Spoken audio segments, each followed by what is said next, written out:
সেদিন মহানবী সাল্লাল্লাহু আলাইহি ওয়াসাল্লামের অসুস্থতার 11তম দিন।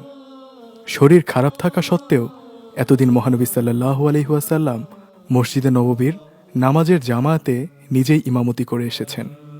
আজকেও তিনি উঠেছেন নামাজের জন্য। অজু করতে শুরু করলেন, কিন্তু পারছেন না। মাথা ঘুরতে লাগলো তার।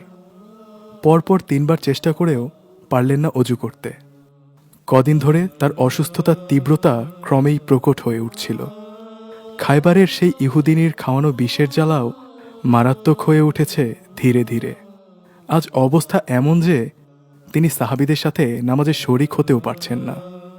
জামাতে উপস্থিত সাহাবীদের তিনি বললেন, আবু বকরকে নামাজে ইমামতি করতে বলো।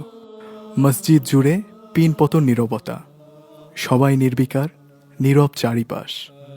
প্রবল ঝড় আসার আগে প্রকৃতি যেমন শান্তশিষ্ট হয়ে থাকে, ঠিক একই রকম হয়ে আছে সব কিছু।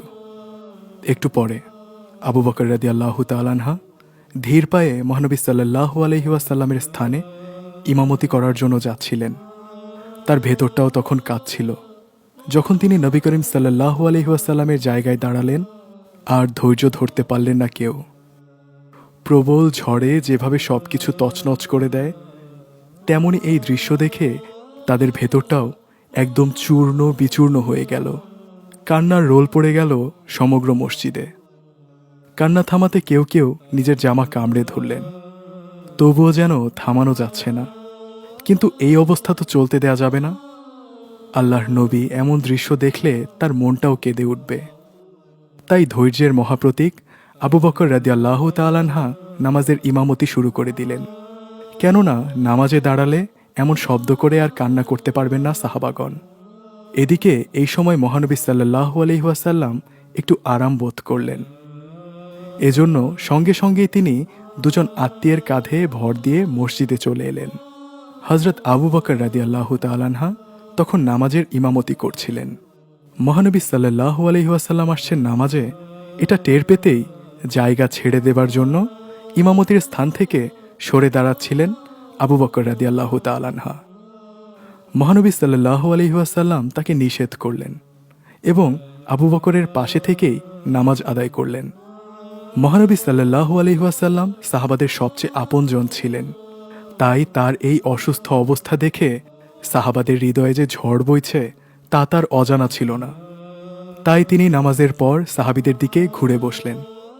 এরপর তাদের উদ্দেশ্য করে বললেন, হে মুসলমানগণ, আমি তোমাদেরকে আল্লাহর হাতে সমর্পণ করে যাচ্ছি।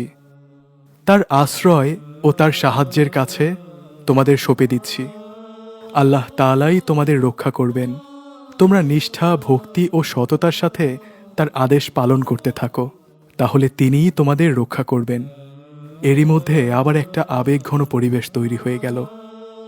কথা বলতে বলতে নবী করিম সাল্লাল্লাহু আলাইহি ওয়াসাল্লামও আবেগমাখা কণ্ঠে বললেন, এই শেষ ভাতৃবর্গ, এই শেষ।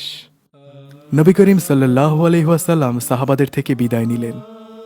নিজের সারাটা জীবন তিনি ব্যয় করে গেছেন এই উম্মতের ভালোর কথা চিন্তা করে করে। নিজের জন্য তিনি কোনোদিন চিন্তা করেননি। তার সকল চিন্তা জুড়ে ছিল তার উম্মতের দুনিয়া ও আখিরাতের সফলতা। এতই ভালোবাসতেন তিনি আমাদের।